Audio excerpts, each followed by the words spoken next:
Boa tarde.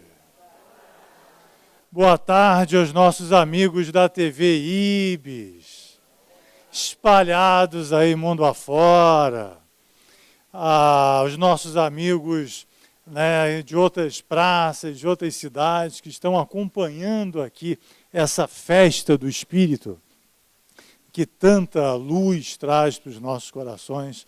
Nós agradecemos a todos a atenção. Aos amigos que sempre participam desse congresso, a nossa saudade, o nosso carinho, e a todos que chegam agora, as boas-vindas, né? Que se juntem a essa grande família ubaldiana. Peraí que estão trocando aí a imagem, e eu vou fazer aquele cursinho intensivo aqui com esse negócio, né? Para ver se não sai correndo, né?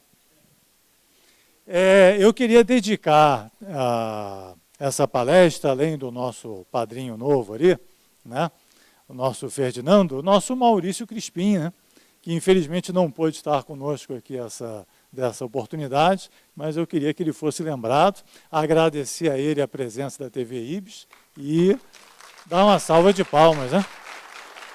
Legal. Vamos ver se aparece aí. Esse material que a gente vai ver, a gente faz já uns 30 anos palestras no movimento espírita, tentando fazer. Essa palestra a gente faz há muito tempo no meio espírita. O Ferdinando se especializou em fazer prédio e a gente tem tentado aprender a fazer ponte, né? Tentando fazer ponte e mostrar no meio espírita como é que as obras de Kardec, Rustem e Ubaldi representam um uníssono, né? Uma unidade inseparável e complementar. E durante muito, muito tempo fizemos esse trabalho. Dessa vez, como houve a sugestão de se fazer o temário desse congresso vertical, em cima do livro Deus e o Universo, e especialmente em torno da ideia da criação, nós achamos que seria curioso trazer para vocês um pouco desse material, de como é feito esse trabalho, até porque nós acreditamos que muitas vezes ele será útil, né, Adail, em algumas circunstâncias, para esclarecer e mostrar que essas obras são, de fato, complementares, absolutamente alinhadas. Se são do Cristo, só podem falar uma voz, né?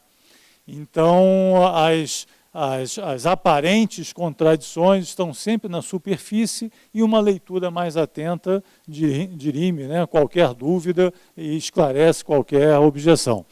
Então, o que a gente vai fazer hoje aqui é um pouco disso, mostrar para vocês como é que uma leitura simplesmente mais atenta de Kardec, principalmente Ubaldi, mas com a grande contribuição da obra de Rustem, que faz a passagem das duas, como é que é possível perceber a integração dessas três obras, assim como acontece também entre as três revelações, né? Já citadas aqui amplamente. As três revelações têm que falar um idioma só.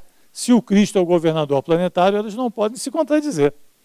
Então, sempre você vai encontrar os mesmos ensinos fundamentais nas três revelações. Da mesma forma, a concepção do universalismo, né, que o nosso Anacleto aqui tão bem representa, e trazendo, digamos assim, o ponto de vista europeu para os nossos estudos e considerações. A verdade é universal. Então, ela sempre se manifesta nas diferentes culturas, nos diferentes povos, com diferentes interpretações e traduções adequadas à realidade cultural e de época. Mas ela está sempre presente. Basta ter olhos de ver, basta ter ouvidos de ouvir e um coração aberto para sentir, para poder reconhecer a verdade que há em cada um, né? Então, esse exercício nós precisamos sempre fazer. Acho que teve algum probleminha ali. Então, agora ficou, olha, falaram tanto em espelho aqui, eu queria agradecer a todos os oradores que antes falaram aqui do espelho. Quero dizer que a gente não tem convênio com nenhuma empresa de espelho, não é o caso, mas o título da nossa palestra é esse, o Espelho da Perfeição, ensaio sobre a criação original à luz das obras de Kardec e Rustem e Ubaldi. Sem mais delongas, vamos lá. Vamos avançar. Então, há no meio espírita brasileiro uma certa interpretação, um entendimento equivocado, já podemos antecipar, de que haveria uma pretensa incompatibilidade entre as obras de Kardec e Ubaldi, entre a revelação kardeciana e a ubaldiana. E nós, depois de estudar, né, atentamente, durante tantos anos, as duas obras, sabemos que não. E nos causa profundo desconforto ver essa opinião graçar na forma de uma lenda urbana, quer dizer, sem nenhum fundamento, quando, ao contrário, as duas obras se confirmam e se complementam perfeitamente. Então, durante muito tempo, juntamos referências para ilustrar isso. O próprio Kardec mostra que esses pontos, olha, são os utilizados pelos defensores da separação, né, que o sistema conceptual espírita já estaria completo e não demandaria a colaboração baldiana, que a criação do espírito foi simples e ignorante, e que a teoria da queda estaria em contradição com o princípio da não retrogradação do espírito. O próprio Kardec nos ensina que essas contradições, que algumas pessoas julgam reais, são quase sempre mais na superfície do que no fundo mesmo das coisas. E esse é o caso. Nós estávamos falando aqui do universalismo. O universalismo pressupõe um amor no coração para você se abrir e entender o outro. É como se estivesse aprendendo um novo idioma, né? Se você não tiver carinho, não tiver interesse para conhecer o outro, não consegue. Então, todas as obras, inclusive aquelas que nos estão mais próximas, têm que ser lidas com o mesmo carinho, com a mesma abertura de coração. Então, vamos ver como é que isso se resolve. Para nós, essas três obras são pilares da construção ou da reconstrução do nosso psiquismo para o entendimento de verdades mais amplas. A fonte, o ápice é Cristo, e elas não podem se contradizer, ao contrário, toda vez que houver a sensação de desconforto, é fruto do nosso entendimento equivocado. Então, olha só que coisa curiosa, entrando já no primeiro item, né, do sistema conceptual completo. Kardec, no preâmbulo do Evangelho segundo do que é Espiritismo, ele diz que o Espiritismo é uma ciência que trata da natureza, origem e destino dos espíritos, bem como de suas relações com o mundo corpóreo. Então, faz parte do escopo da definição da natureza do Espiritismo tratar da origem dos espíritos. E não poderia ser de outra forma, porque se o Espiritismo não nos explicar de onde nós provimos, e não no sentido mais presente, atual, no sentido da encarnação anterior, mas da nossa verdadeira origem, ele não cumprirá a sua função. Nós estamos há pelo menos 10 mil anos de civilização tentando entender de onde nós viemos. O homem não consegue ser feliz sem saber de onde vem e para onde vai. Não consegue viver e não consegue ter orientação para a própria vida se não conhecer sua origem e seu destino. Anda trôpego, anda como cego e cai toda hora. É o nosso modelo de vida. Nós dependemos essencialmente dessa orientação. E o Espiritismo nos apresenta e nos promete, digamos assim, esse esclarecimento. No entanto, paradoxalmente, Kardec e os próprios espíritos, não foi um comportamento apenas dele, codificador do Espiritismo, mas também dos espíritos que o orientaram, sempre se mostrou cuidadoso e sempre evitou com prudente cuidado essa questão das origens, postergando esse conhecimento para o futuro. Como aqui dizer, olha, é cedo, nós estamos ainda tratando do fundamento, né, ou dos fundamentos dessa nova revelação. Não é a hora, não é apropriado, nós não temos condições ainda de entrar nesse aprofundamento. E repetiu isso à exaustão. Eu não vou entrar aqui nas citações todas, mas são mais de 15 citações sobre esse assunto. O Livro dos Espíritos surge em 1857. Em 1865, portanto, 8 anos depois, Kardec desencarna em 1869, quer dizer, estava há 4 anos de desencarnar. Ele responde na Revista Espírita uma carta dizendo que o Espiritismo estava muito lento, que ele não estava tratando das questões filosóficas mais fundamentais, mais essenciais, como, por exemplo, a questão das origens. E ele responde, alguns impacientes acham que a marcha do Espiritismo é muito lenta para o seu gosto. O meu pai era mineiro, né? Vai ver que o Kardec tinha alguma coisa de mineirinho, né? Devagarinho, devagarinho, se vai ao longe. E porque ainda não resolveu a questão da origem dos seres, do princípio e do fim de todas as coisas, olha só, porque ainda não resolveu a questão da origem dos seres, do princípio e no fim de todas as coisas, estamos lá em agosto de 1865, mês e ano de lançamento do Céu e Inferno. Então, de 1857 até 1865, declarado o próprio Kardec, ele não entrou na questão das origens. Avançamos os anos, chegamos em 1868, em janeiro de 68, lançamento da Gênese, último volume da codificação kardeciana. Kardec desencarna em março de 69, portanto, 1 ano e 3 meses depois.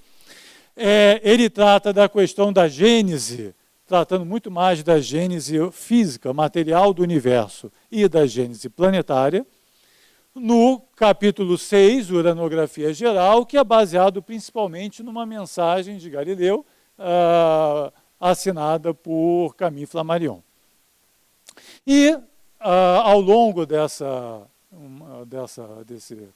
mensagem, que é longa, né, ocupa boa parte do livro, no item 19, né, o Espírito Comunicante diz: até aqui, porém, temos guardado silêncio sobre o mundo espiritual, acerca do modo da criação dos espíritos.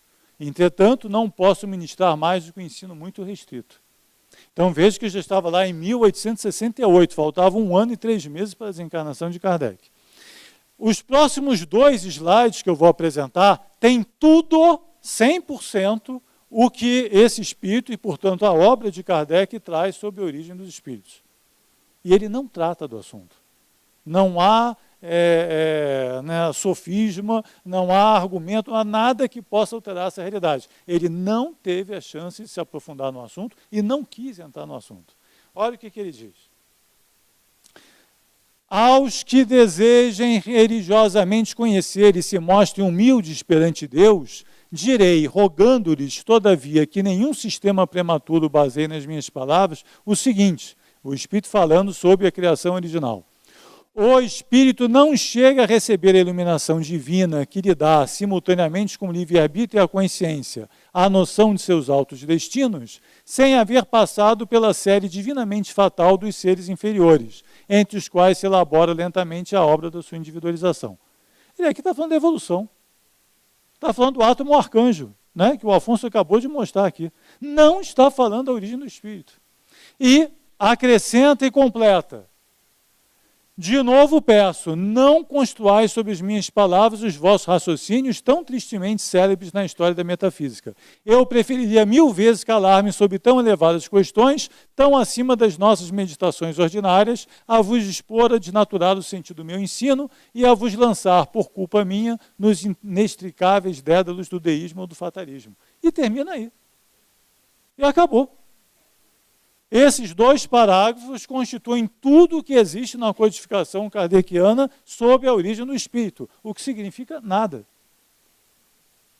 Não há, simplesmente não há nenhuma passagem na literatura da codificação kardeciana sobre a origem do espírito.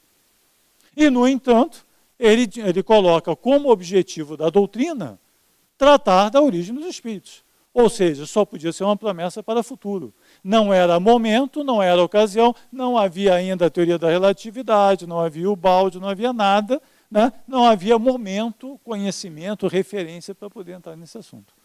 Então, quando se diz que o sistema espírita está completo e que prescinde da contribuição baldiana, é um equívoco, um claro equívoco, porque um sistema filosófico para ser completo, ele necessariamente tem que tratar da cosmogonia e da ontogonia, ou seja, da origem do cosmos e da origem do ser. Se ele não tratar desses dois assuntos, ele não pode ser completo. Né? E a ontogonia só pode ser a origem do espírito, porque nós somos espíritos. Então, o argumento, né, a ideia de que a doutrina espírita já trata da origem e que já deu a resposta de onde viemos, não é verdade. E não há nenhuma palavra de Kardec que possa comprovar o contrário do que a gente está dizendo. Tá? Bom, ainda bem que o próprio Kardec, olha, teve esse cuidado, diz ele, disse a filosofia de Platão, de Descartes, de Leibniz, nunca se poderá dizer a doutrina de Allan Kardec, e isto felizmente, pois que valor pode ter o nome em assunto de tamanha gravidade. Ou seja, Kardec sempre defendeu a impessoalidade da doutrina. Não pode ser a doutrina de Kardec, tem que ser uma doutrina espírita, dos espíritos, e, portanto, necessariamente evolucionista. Ele não pôde chegar, como Moisés não chegou na Terra Prometida, ele não pôde chegar na origem dos espíritos naquela encarnação. Mas ele traçou a direção, como Moisés o fez, e apontou o caminho que devia ser seguido para que a doutrina espírita chegasse às respostas desejadas.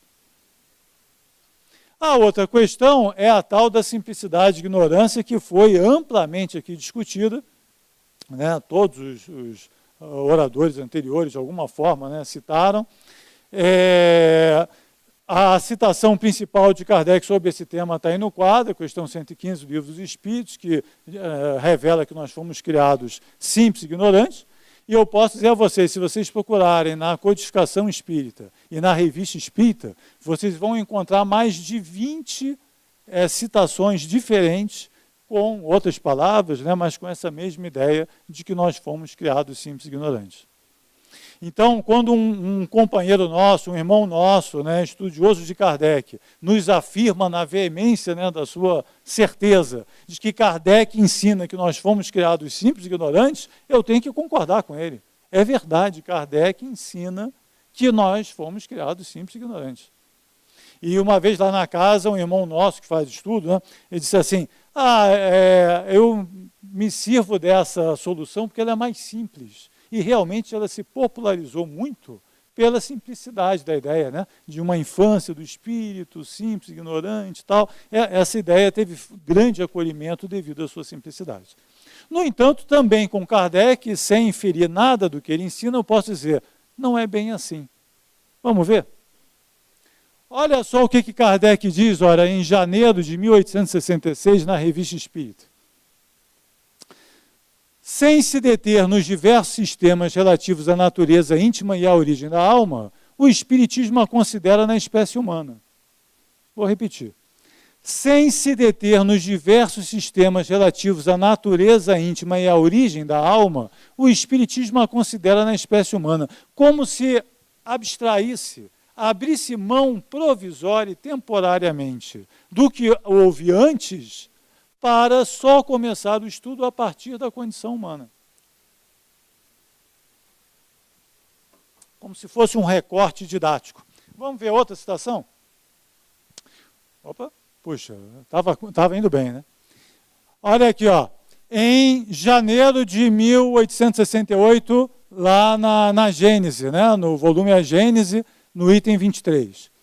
Sem, pois, pesquisarmos a origem do espírito, olha só, presta atenção, sem, pois, pesquisarmos a origem do espírito, sem procurarmos conhecer as fieiras pelas quais haja ele porventura passado, tomamo-lo ao entrar na humanidade, no ponto em que, dotado de senso moral e de livre-arbítrio, começa a pesar a responsabilidade dos seus atos. Ou seja, ele sabia que havia alguma coisa antes, né? As fieiras pelas quais haja ele passado. Ele só não queria entrar naquele momento, porque entendia que não era a hora, não era lugar, não era apropriado. Então, assim, quando se diz que ensinou que era simples e ignorante, precisa lembrar dessas frases. Foi uma solução didática. Vamos ver ainda uma terceira citação no mesmo sentido? Olha só, no item 29, também no mesmo capítulo da Gênese. Olha só, deixemos então de lado a questão da origem, insolúvel por enquanto. Consideremos o espírito não em seu ponto de partida, mas no momento em que, manifestando-se nele os primeiros germes do livre-arbítrio e do senso moral, o vemos a desempenhar o seu papel humanitário. Não no seu momento de partida. Deixemos de lado essa questão. Então, estava claro para o Kardec que o momento da simplicidade e ignorância não era a origem do espírito. Era apenas uma simplificação didática para popularizar a ideia da evolução. Vocês querem ver um exemplo que a gente faz muitas vezes? Olha só. Então, aqui, você sabe que antes da simplicidade e ignorância tem um monte de coisa, tem uma origem primordial, mas você simplifica para poder explicar a ideia da evolução. Olha aqui, ó.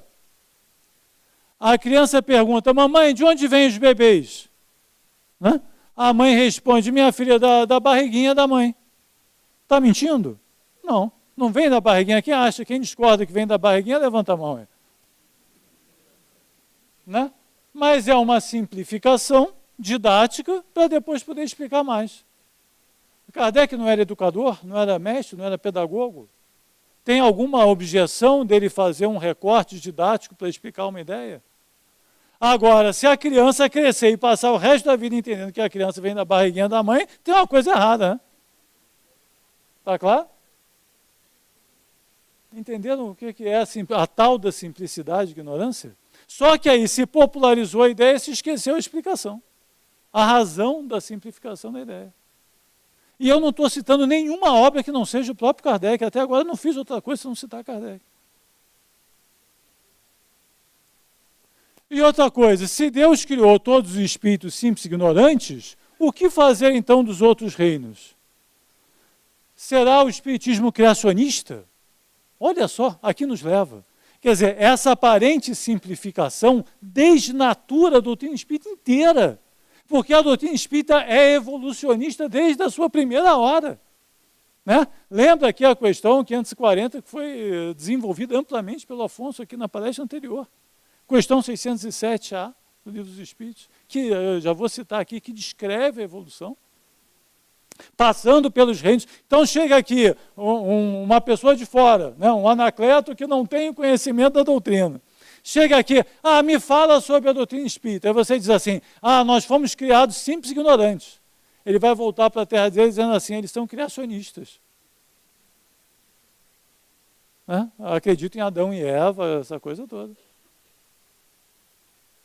Então a gente tem que tomar um cuidado, né, porque a aparente simplificação pode levar a um desvirtuamento completo do verdadeiro sentido da doutrina. Então, olha, essa citação da questão 540 já foi feita, e a questão 607. Peguei duas, assim, muito rapidamente aqui pelo tempo, né? Já não dissemos que tudo em a natureza se encadeia e tende para a unidade? Nesses seres, cuja totalidade estás longe de conhecer, é que o princípio inteligente se elabora, se individualiza pouco a pouco e se ensaia para a vida, conforme acabamos de dizer. É, de certo modo, um trabalho preparatório, como o da germinação, por efeito do qual o princípio inteligente sofre uma transformação e se torna espírito. É isso que a doutrina espírita ensina, desde a sua primeira hora.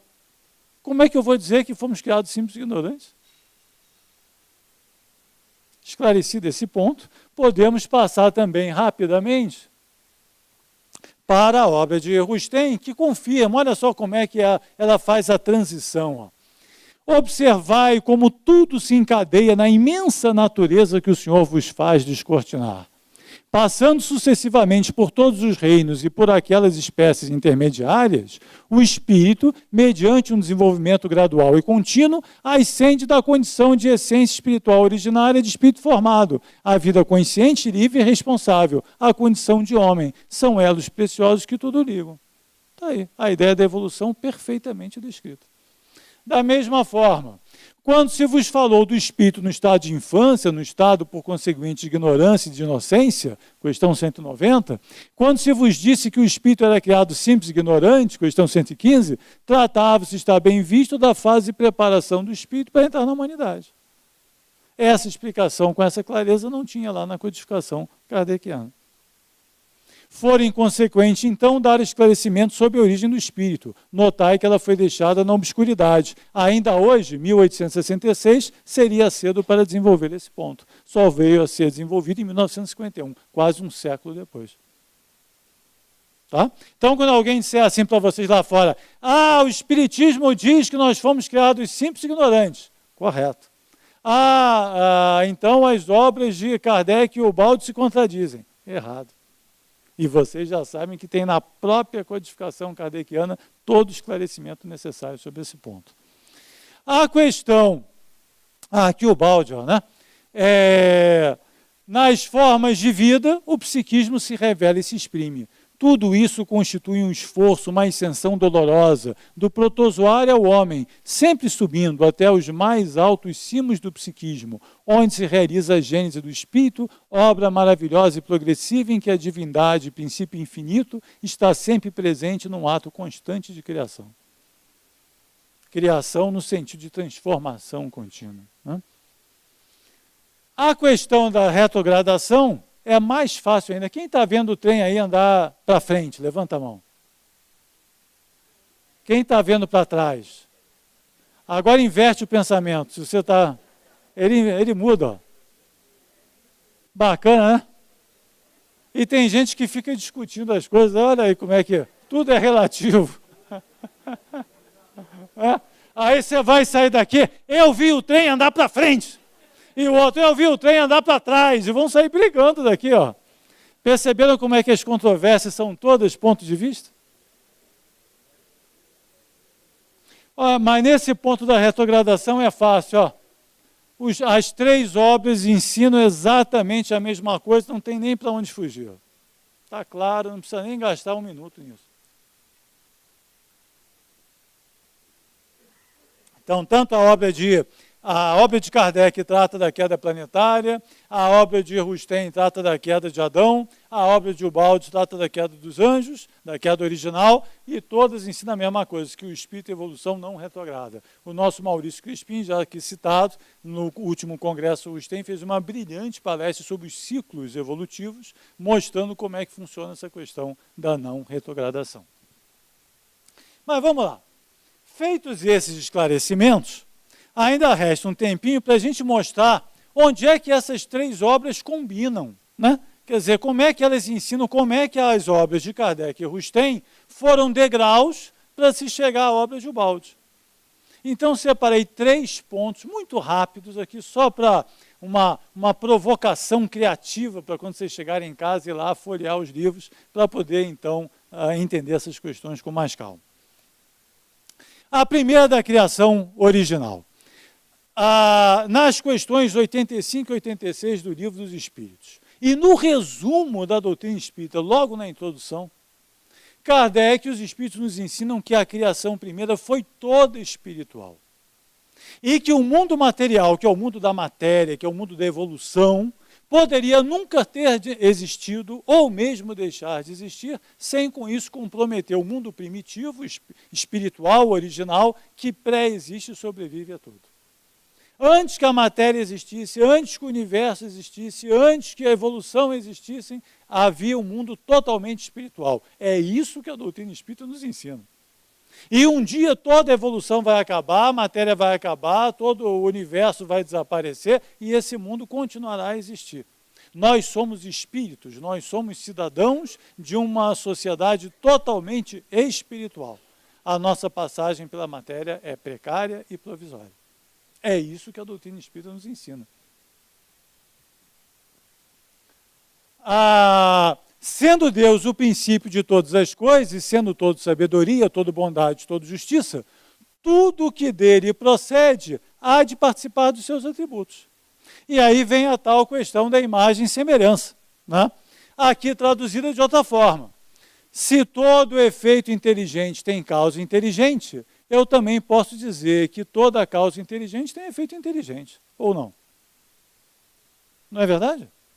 Se Kardec repete exaustão, pode contar lá na codificação, tem dezenas de vezes que ele cita que todo efeito inteligente tem causa inteligente. Então, também posso assumir que toda causa inteligente tem efeito inteligente. que todo efeito é imagem e semelhança da causa de que se origina. Vocês conhecem algum efeito que não seja imagem e semelhança da causa de que se origina? O calor é mais intenso, próximo ao fogo. A luz é mais clara, próxima à lâmpada. A água mais pura, próxima à fonte. Ora, se Deus é espírito, a criação primeira tinha de ser toda necessariamente espiritual. A imagem e semelhança do Pai. Não há notícia de um efeito que não seja a imagem e semelhança da sua causa. Vocês querem ver de uma forma bem simples? Aí vocês podem levar daqui para fora, né? Como é que essa ideia é simples? Olha só.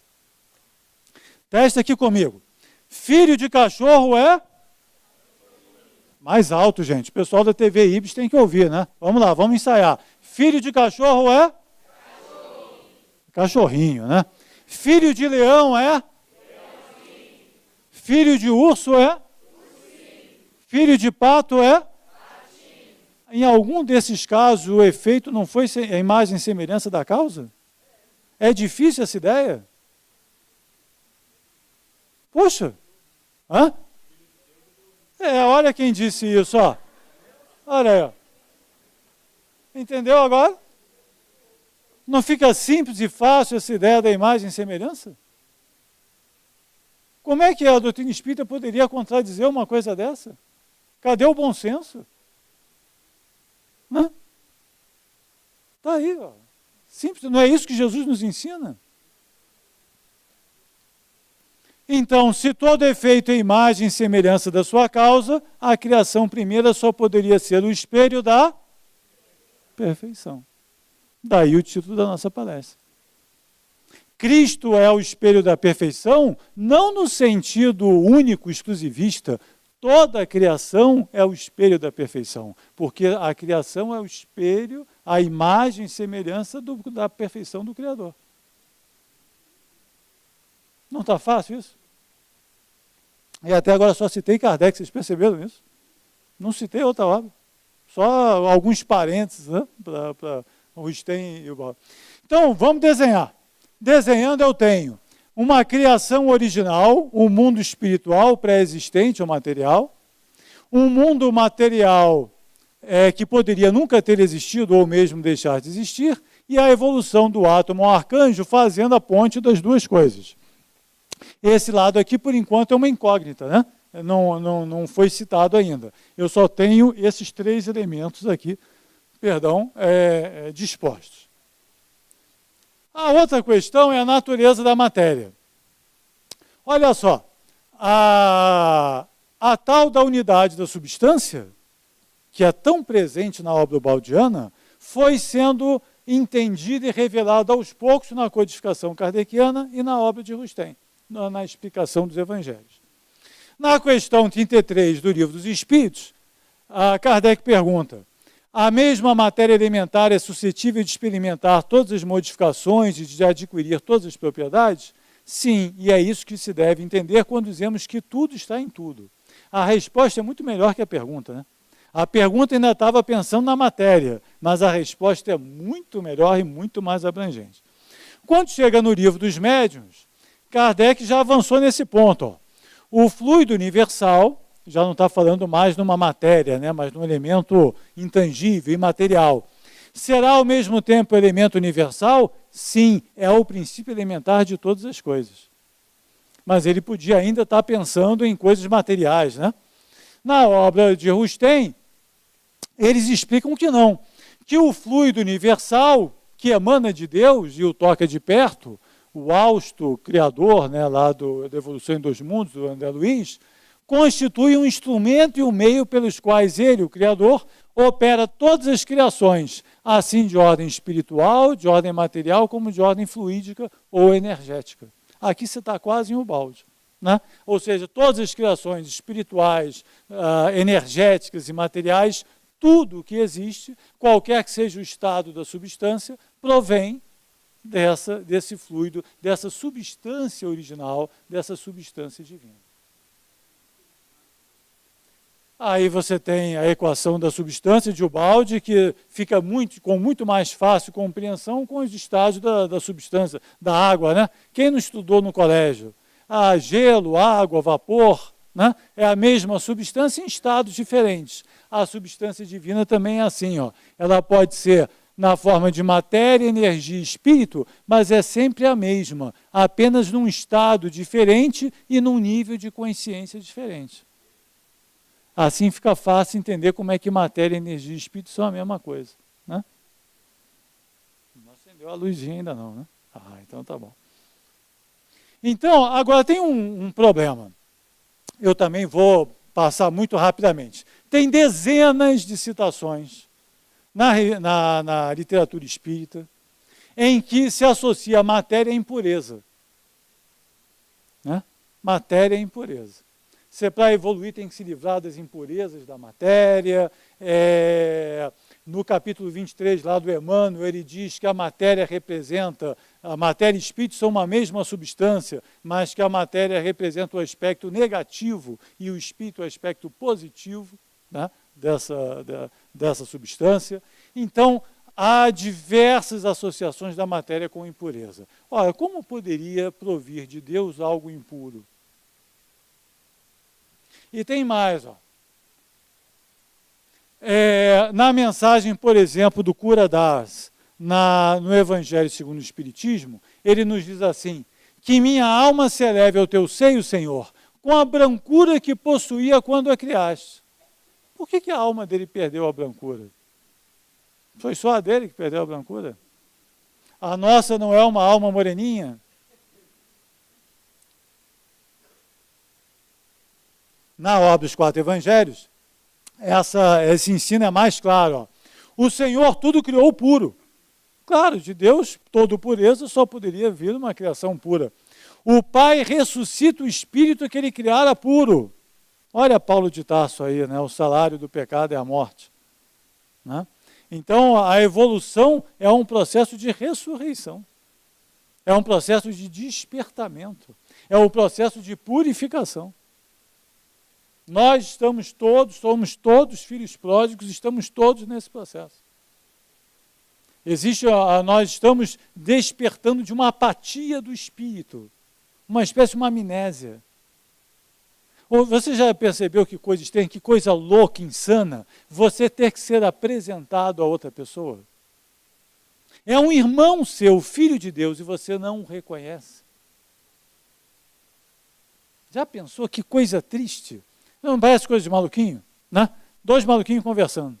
Aí você apresenta um ou outro, eles erram a mão, não se reconhecem, daqui a pouco esquece, daqui a 1 minuto esquece que foi apresentado. Você está diante do seu irmão e não o reconhece. Mas é seu irmão! Mas você está num estado de amnésia que você não consegue reconhecê-lo. O outro irmão está sofrendo, você não sente nada, seu coração está empedrado. E você acha que é normal. Se você tivesse com a sua consciência plena e reconhecesse a sua irmandade, quando ele sofresse, você sofreria também. É isso que faz um irmão. Só um coração empedrado pode não sentir a dor que o outro sente. Não é isso? Obrigado. Não? Mas é isso. Nós não podemos achar normal isso, essa indiferença louca, obtusa, que nós achamos normal que o outro sinta sua dor e a gente não sinta nada. Isso não pode ser normal.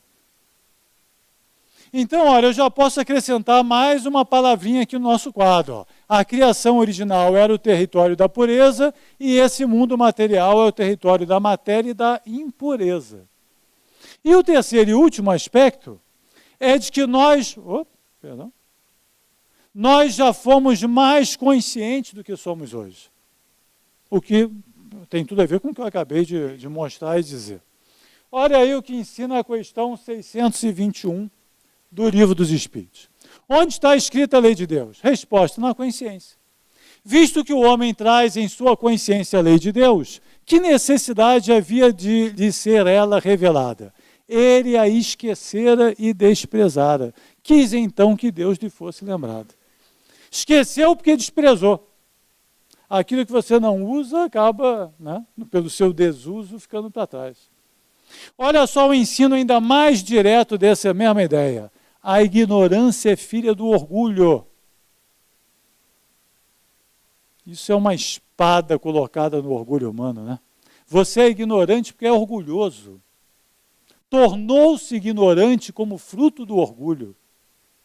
Nós nos tornamos ignorantes. O orgulho, Deus criou a liberdade, nós criamos o mal.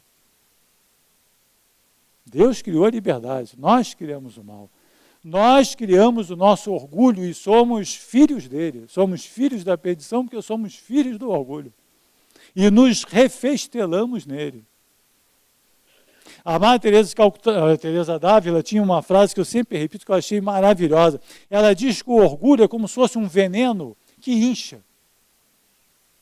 Então, apenas se a venerável Teresa nos permitisse um acréscimo, nós diríamos que, além de inchar, ela também cria alucinações. Porque o sujeito se sente maior do que é e acredita nisso. Né? Ele é crédulo. O orgulhoso não é orgulhoso porque é mau. Ele é crédulo. É que nem aquele espelho de circo, ele se vê cheinho, né, na frente do espelho. Outra vez a ideia do espelho. E ele se acha bonitinho, inchado. E se acha melhor do que os outros. Ele é só louco. Ele só está inchado, delirando de febre. Só que ele não se dá conta. E acha isso normal. E acha que realmente ele é melhor do que os outros. Então essa frase podia ser colocada na frente, em todos os espelhos. Quando você chegar em casa, prepara um adesivo, bota na frente do espelho do banheiro. A ignorância é filha do orgulho. É o primeiro estágio para o despertamento da nossa psique. E tem mais. Deus criou os espíritos livres e responsáveis por seus atos. Não simples e ignorantes, livres e responsáveis. A frase famosa, né? Filo porque quilo. Né? Os mais antigos vão lembrar dela. Filo porque quilo. O motim da criação original não foi inconsciente, senão Deus não seria justo. Se o erro fosse filho da ignorância plena, Deus não seria justo. O erro foi consciente e responsável. Talvez não soubesse tudo, né, toda a dimensão, toda a consequência, mas tinha informação suficiente para decidir. Decidiu porque quis bancar o motim e deu no que deu. Quantas vezes na vida você erra sabendo que está errado? Né?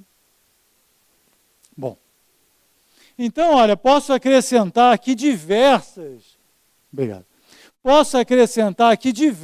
palavrinhas, né? Eu já sei que eu estou só em Kardec e Rustem, né? Nem cheguei o balde ainda, perfeito? Então, olha, sem sair da doutrina espírita, eu estou aqui, que a criação original, o nosso mundo espiritual primitivo, era o mundo da pureza, da consciência, da liberdade e da responsabilidade. E que o mundo material, que poderia nunca ter existido, é o território da impureza, da inconsciência, da ignorância e do determinismo, da inconsciência da matéria. A ignorância é filha do orgulho. Para quem reconhece a obra de Ubaldi, se você simplesmente acrescentar as palavras sistema e antissistema, casou certinho. Não precisa fazer mais nada. Né?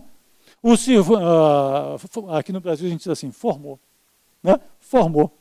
Então, o mundo original, a criação original, o mundo primitivo, seria o sistema, um sistema orgânico, com os filhos de Deus criados, perfeitos no sentido da sua inteireza, mas perfectíveis no sentido de ter que fazer a sua adesão ao sistema altruístico do Pai, um por todos e todos por um, no movimento centrífugo de doação contínua, né?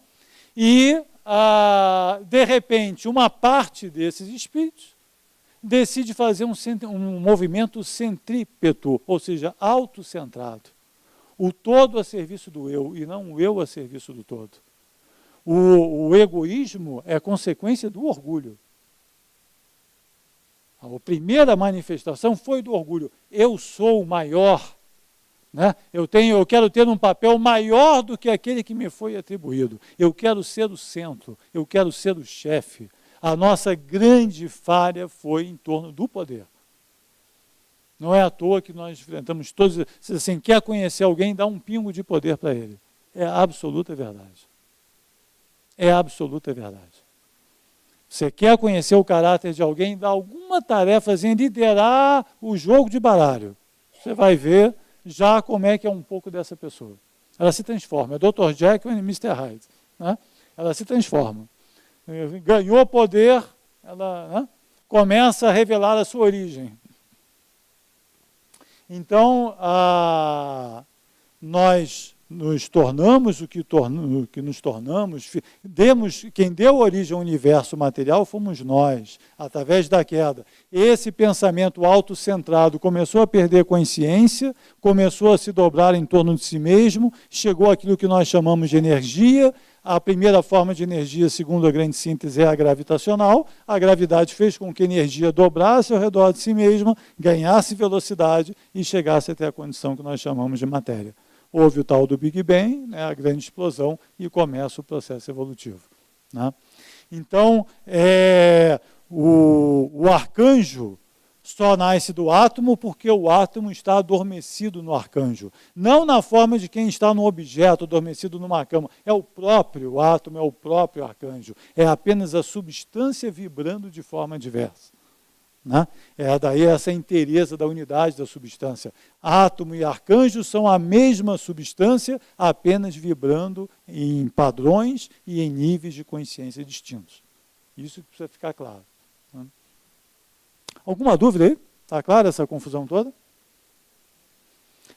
Perceberam como é que as três obras se complementam à perfeição? Alguma dificuldade, alguma diferença entre elas? Perceberam como é que Kardec estava corretíssimo quando dizia que as contradições eram apenas superficiais? Mas quantas frases duras, né? Muitas vezes quanta incompreensão em torno de questões que podem ser facilmente... A gente está conversando aqui há 40 minutos. Bastou ver aqui 10, 15 citações. Tudo se esclarece, tudo se resolve. As três obras, né, de Kardec, o Stein e o Baldi, toda essa revelação pós-século XIX, que é universal, que extrapola também esse território francês-italiano, franco-italiano, né? A verdade não é um território franco-italiano, né? Se considerarmos o Baldi e Kardec, né? A verdade é universal, mas também nesse eixo franco-italiano e latino, digamos assim, elas se confirmam, se reforçam reciprocamente. E no tempo que nós estamos vivendo, gente, na dificuldade que nós estamos vivendo, chega de divisão, né? Como é que aqueles que proclamam o amor se tornam arautos da divisão, podem se tornar arautos da divisão? Chega de divisão. Se o nosso amor não for capaz de promover um encontro de ideias, que amor é esse? Como é que a gente pode dizer, não, eu sou universalista, eu tenho carteirinha do setor de universalista? Não pode, né? O universalista não tem carteirinha, não tem divisão. Você vai encontrar a verdade em todos os povos, em todas as... Basta ter olhos de ver e ouvidos de ouvir. Elas todas se confirmam. Você pode pegar qualquer obra, qualquer tradição cultural, se você fizer o mesmo escrutínio, você vai chegar no mesmo resultado. Então, dando nome aos bois, as obras, a grande síntese, é o desenvolvimento da questão 540 do Livro dos Espíritos. Se você colocar essa questão como epígrafe da grande síntese, está perfeito. Não precisa mais nada. São 350 páginas desenvolvendo a ideia do átomo arcanjo. Toda a ideia da involução foi desenvolvida a partir dos volumes de Deus, o Universo e o Sistema. Não existe em toda a filosofia humana um compêndio, digamos assim, sobre essa questão igual a esses dois volumes. Pode procurar em qualquer território, qualquer coisa, não tem nada, nada, nada parecido em abrangência, em profundidade, em clareza, em didatismo. Nunca a nossa origem foi tão bem explicada, tão bem apresentada, tão clara quanto nesses 2 volumes. Um dia, talvez no terceiro milênio, em 3017, no Congresso Balde de 3017, com a presença do Ferdinando, né?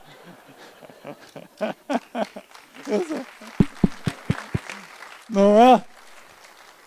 Em 3017 vão estar inaugurando uma estatuazinha para o volume Deus e Universo em cada praça do mundo, né?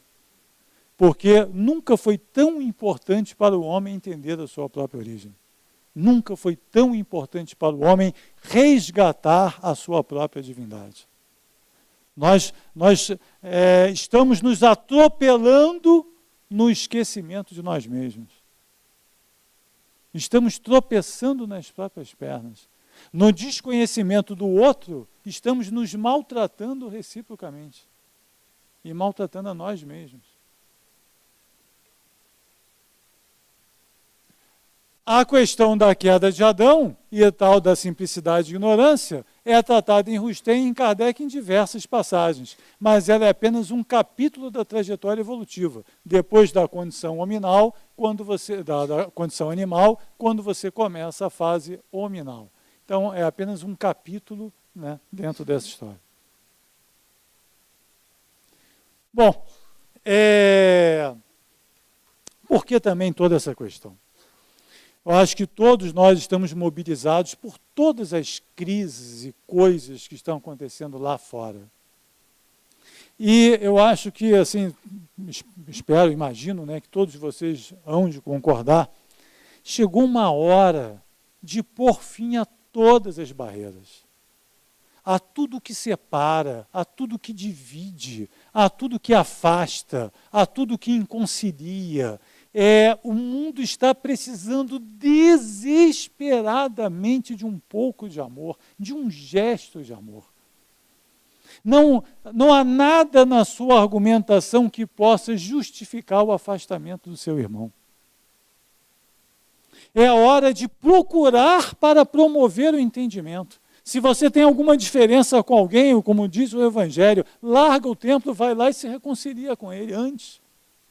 Então está na hora de promover esses encontros em âmbito nacional, internacional, filosófico e deixar para trás tudo que divide, porque se você se coloca como um participante do bem, você não pode ser um apóstolo da divisão. Esses 2 papéis não combinam. E não é isso que eles ensinam. Olha a frase do Kardec. O Espiritismo não tem nacionalidade, não faz parte de nenhum culto existente, nenhuma classe social o impõe. Cumpre seja assim para que ele possa conduzir todos os homens à fraternidade. Se não se mantivesse em terreno neutro, alimentaria as dissensões em vez de apaziguá-las. É um convite à fraternidade, independente de povos, de culturas, de credos, de raça, de tudo.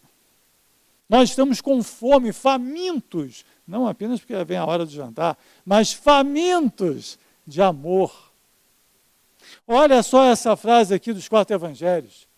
É cristão, quaisquer que sejam as suas crenças, quaisquer que seja o culto externo que pratique, todo aquele que ama os seus semelhantes, que procura fazer-lhes o maior bem possível, que envida esforços por progredir e auxiliar o progresso dos seus irmãos. Esse é cristão segundo Cristo. Então, essa frase refunda a cristandade. Não tem mais igreja, não tem mais templo, não tem mais prédio, não tem mais roupa, não tem mais adereço, não tem mais endereço, não tem mais distinção. Só tem amor no coração. Se você ama, você é cristão. Independente do credo que tiver, da nacionalidade, da origem, do que for que seja externo. Se você não ama, qualquer que seja a sua roupa, qualquer que seja a sua crença, qualquer que seja qualquer coisa, você não é cristão. A cristandade não é uma condição externa, é um sentimento. É uma atitude, uma opção de vida.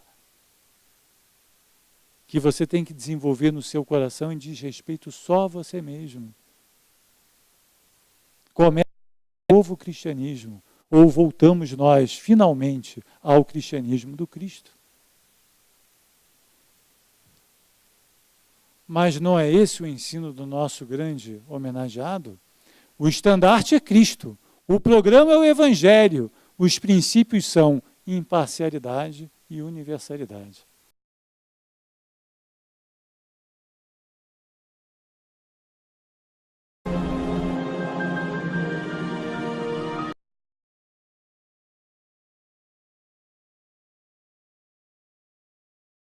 Integração do ser. www.ibis.org